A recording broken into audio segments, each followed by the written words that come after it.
بسم اللہ الرحمن الرحیم وبہ نستعین والحمد للہ رب العالمین وصلی اللہ وسلم علی نبینا محمد وعلی آلہ وصحبہ اجمعین ومن تبعہم بإحسان الی یوم الدین اما بعد۔ معزز خواتین و حضرات، مستمعین و مشاہدین و مستمعات و مشاہدات، شیدائیان کتاب و سنت، ہمارے دروس کا سلسلہ اللہ کے فضل و کرم سے کتاب الاضاحی سے متعلق چل رہا ہے، اور ہم ایک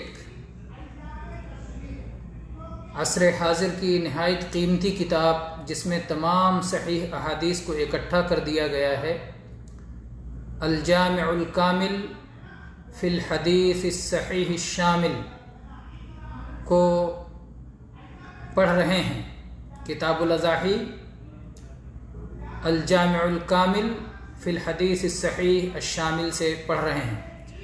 آج اس میں کتاب الاضاحی کا 11واں باب پڑھیں گے۔ 11واں باب، باب الاضحیہ بالبقر۔ عن عائشة أن النبي صلى الله عليه وسلم دخل عليها وحاضت بسرف قبل أن تدخل مكة وهي تبكي، فقال ما لك نفستي؟ قالت نعم. قال إن هذا أمر كتبه الله على بنات آدم، فاقضي ما يقضي الحاج غير أن لا تطوفي بالبيت. فلما كنا بمنى أتيت بلحم بقر فقلت ما هذا؟ قالوا ضحى رسول الله صلى الله عليه وسلم عن أزواجه بالبقر، وفي رواية أهدى رسول الله صلى الله عليه وسلم على نسائه البقر۔ تو یہ رہی اس باب کی پہلی حدیث۔ عائشہ رضی اللہ عنہ کہتی ہیں کہ نبی کریم صلی اللہ علیہ وسلم ان کے پاس تشریف لائے، اور مقام صرف میں مکہ میں داخل ہونے سے پہلے وہ پہنچ چکی تھیں، اور انہیں حیض کا خون آ گیا، ماہواری آ گئی، تو وہ رونے لگی۔ حج کے لیے نکلے ہیں، حج کی عبادت کے لیے، اور ماہواری آ گئی، تو انہیں ایسا لگا کہ اب عورت کی ناپاکی کا وقت شروع ہو گیا ہے، تو حج کے پتہ نہیں کون سے کام ہو پائیں گے، کون سے چھوٹ جائیں گے، تو اس کی وجہ سے وہ رونے لگی۔ اللہ کے نبی کریم صلی اللہ علیہ وسلم نے روتے ہوئے دیکھا تو کہا کیا بات ہے، کیا تمہیں حیض آ گیا؟ انہوں نے کہا کہ ہاں۔ تو اللہ کے نبی صلی اللہ علیہ وسلم نے فرمایا کہ یہ تو وہ چیز ہے جو اللہ تبارک و تعالیٰ نے آدم کی بیٹیوں پر مقدر کر دیا ہے۔ اللہ تبارک و تعالیٰ نے آدم کی بیٹیوں پر اس کا فیصلہ کر دیا ہے، تو تم وہ سارے کام کرو جو حاجی کرتے ہیں، البتہ بیت اللہ کا طواف مت کرو۔ اس کے بعد کہتی ہیں کہ ہم نے وہی کیا۔ پھر جب منا کے مقام پہ ہم ٹھہرے تو ہمارے پاس بیل کا گوشت، گائے کا گوشت، گائے یا بیل کا گوشت لایا گیا، تو میں نے پوچھا کہ یہ کیا ہے؟ تو انہوں نے بتایا، لانے والوں نے بتایا، ضحى رسول اللہ صلی اللہ علیہ وسلم عن ازواجہ بالبقر، اللہ کے نبی صلی اللہ علیہ وسلم نے اپنی زوجات کی طرف سے، اپنی بیویوں کی طرف سے گائے بیل کی قربانی کی ہے۔ بقر کا لفظ جنس ہے، شامل ہے گائے بیل کو، دونوں کو۔ تو اللہ کے نبی کریم صلی اللہ علیہ وسلم نے اپنی بیویوں کی طرف سے گائے بیل کی قربانی کی ہے۔ اور ایک روایت میں الفاظ مختلف ہیں، ضحیٰ کے بجائے اہدا ہے کہ اللہ کے نبی صلی اللہ علیہ وسلم نے ہدیے کے طور پر اپنے بیویوں کی طرف سے گائے بیل کی قربانی کی ہے۔ یہ روایت متفق علیہ ہے، صحیح بخاری میں کتاب الاضاحی 5548 نمبر پر، اور صحیح مسلم میں کتاب الحج میں 1211 نمبر پر موجود ہے۔ تو اس حدیث سے اس بات کا ثبوت ملتا ہے کہ گائے اور بیل کی قربانی نبی کریم صلی اللہ علیہ وسلم سے ثابت ہے۔ ہم چلتے ہیں اس کے بعد اگلے باب کی طرف۔ اگلے باب ہے باب نمبر 12 کتاب الاضاحی کا، باب اشتراک السبعۃ فی الاضحیہ من الابل والبقر، کہ اونٹنی اور گائے بیل ان دونوں کی قربانی میں 7 لوگوں کی شرکت کا بیان۔ اس سلسلے میں پہلی حدیث شیخ حفظہ اللہ نے ذکر کی ہے، عن جابر بن عبد اللہ انہ قال نحرنا مع رسول اللہ صلی اللہ علیہ وسلم عام الحدیبیہ البدنۃ عن 7 والبقرۃ عن 7۔ جابر بن عبد اللہ رضی اللہ عنہ فرماتے ہیں کہ ہم نے رسول اللہ صلی اللہ علیہ وسلم کے ساتھ حدیبیہ والے سال میں ایک اونٹ کو 7 لوگوں کی طرف سے قربان کیا اور ایک بیل کو 7 لوگوں کی طرف سے قربان کیا۔ اونٹ اور اونٹنی کو 7 لوگوں کی طرف سے اور گائے بیل کو 7 لوگوں کی طرف سے۔ یہ حدیث صحیح ہے۔ امام مالک نے الضحایا میں حدیث نمبر 9 اسے ذکر کیا ہے، اور ایسے ہی امام مسلم رحمہ اللہ نے کتاب الحج میں 1318 نمبر پر اسے ذکر کیا ہے۔ تو اس حدیث سے یہ بات معلوم ہوتی ہے کہ بڑے جانور میں، چاہے وہ اونٹ ہو، چاہے وہ بیل ہو، چاہے وہ اونٹنی ہو، چاہے وہ گائے ہو، اس میں 7 لوگ حصہ دار ہو سکتے ہیں، 7 لوگ شریک ہو سکتے ہیں۔ اور اسی طرح سے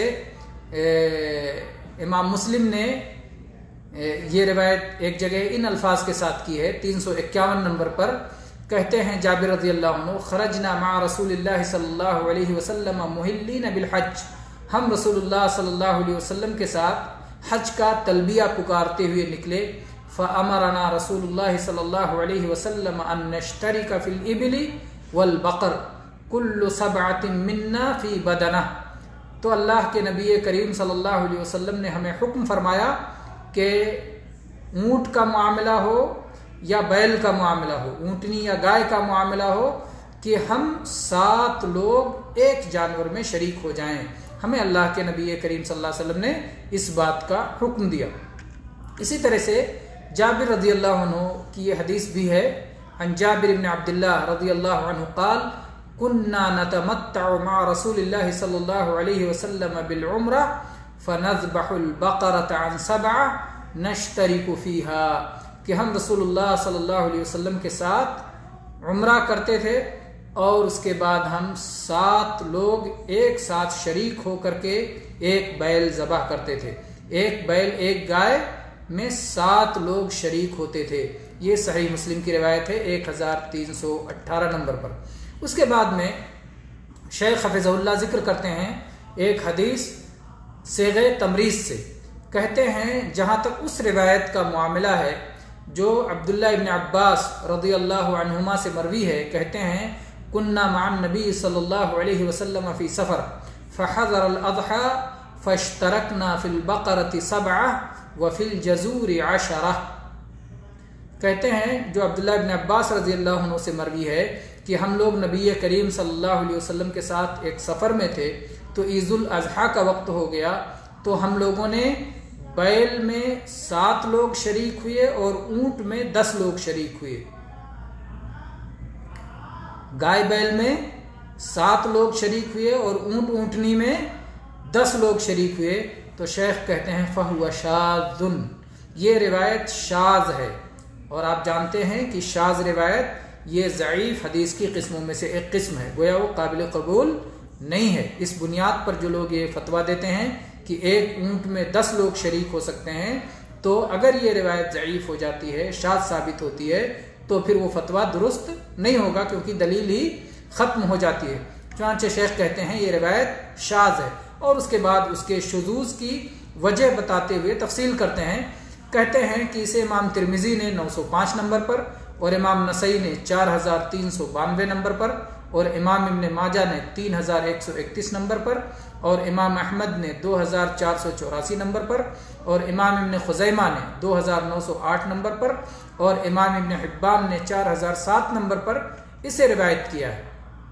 اور اس کی سند اس طرح ہے، فضل ابن موسیٰ عن حسین ابن واقد عن علبہ ابن احمر عن عکرمہ عن ابن عباس، اور اس کے بعد میں امام ترمذی کہتے ہیں کہ حدیث حسن غریب، وہو حدیث حسین ابن واقد. تو گویا ایک نام اس میں ذکر کیا حسین ابن واقد کا کہ یہ متفرد ہیں، ان کی وجہ سے یہ روایت غریب ہے. اب اس کے بعد امام حاکم بھی اس حدیث کو ذکر کر کے کہتے ہیں صحیح علی شرط البخاری.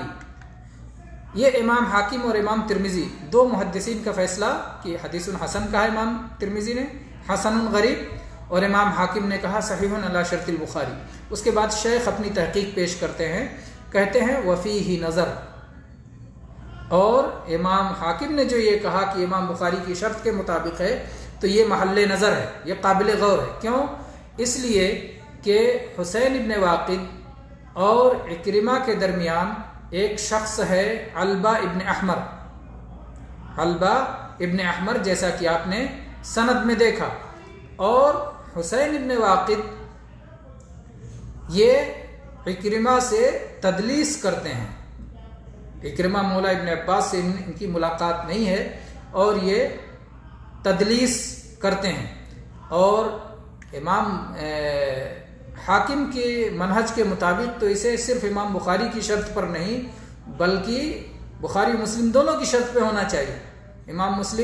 امام حاکم نے جو یہاں فیصلہ کیا وہ فیصلہ کرنے میں ایک ہی نہیں دو چوک ہو گئی ان سے. ایک تو ایک ہی شرط بخاری پہ ان کا کہنا صحیح نہیں، اور اگر کہنا ہی تھا تو شرط بخاری شرط مسلم دونوں پہ کہہ دیا ہوتا، اس لیے کہ امام مسلم نے بھی اس راوی سے روایت کی ہے اور امام بخاری نے جو روایت کیا ہے وہ اصول میں نہیں روایت کیا ہے، استشہاد میں روایت کیا ہے. بہرحال حسین ابن واقد میں اختلاف ہے. یہ ایسے راوی ہیں جن میں اختلاف ہے، لیکن ان کی حدیث حسن ہوگی اگر وہ مخالفت نہ کریں.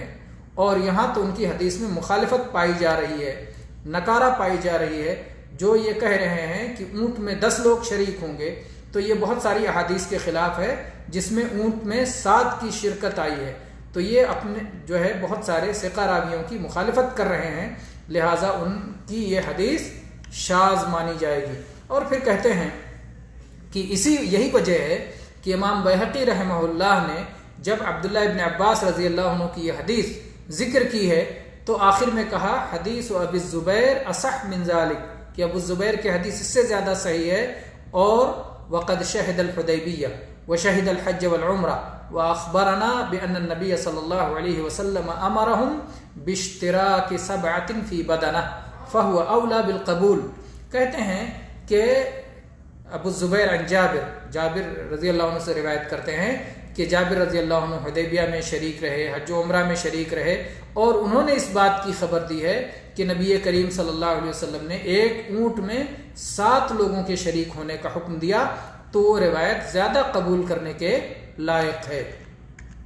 اس کے بعد میں امام ترمذی رحمہ اللہ جو ہے اپنا فیصلہ سناتے ہیں، جو عام طور پر احادیث کے اخیر میں وہ کہتے ہیں والعمل على هذا عند اهل العلم من اصحاب النبي صلی اللہ علیہ وسلم وغيرهم يرون الجزور عن 7 والبقرة عن 7 وهو قول سفیان الثوری والشافعی واحمد. اور اس کے بعد میں امام ترمذی کہتے ہیں کہ اہل علم کا اسی پر عمل ہے، نبی کریم صلی اللہ علیہ وسلم کے صحابہ میں سے اہل علم اور دوسرے بھی، کہ ایک اونٹ میں 7 لوگ شریک ہوں گے، ایک اونٹ میں 7 حصہ کیا جائے گا اور ایک بیل میں 7 حصہ کیا جائے گا. امام سفیان ثوری، امام شافعی، امام احمد کا بھی یہی قول ہے. اور عبداللہ ابن عباس رضی اللہ عنہ سے ایک روایت آئی ہے کہ بیل 7 کی طرف سے اور اونٹ 10 کی طرف سے. وہ اسحاق کا قول ہے، امام اسحاق کا، اور انہوں نے اس حدیث کو حجت بنایا ہے. لیکن آپ نے جب جان لیا کہ یہ حدیث شاذ ہے، ضعیف ہے، تو بہرحال اس کی وجہ سے یہ بات درست نہیں ہوگی کہ اونٹ میں 10 حصے مانے جائیں. تو گویا اونٹ میں 7 حصہ ہونا ہی راجح ہے، صحیح ہے. واللہ اعلم وصلی اللہ علی نبینا وسلم والحمد للہ رب العالمین. اگلا باب ہم انشاءاللہ پڑھتے ہیں چند منٹ کے وقفے کے بعد.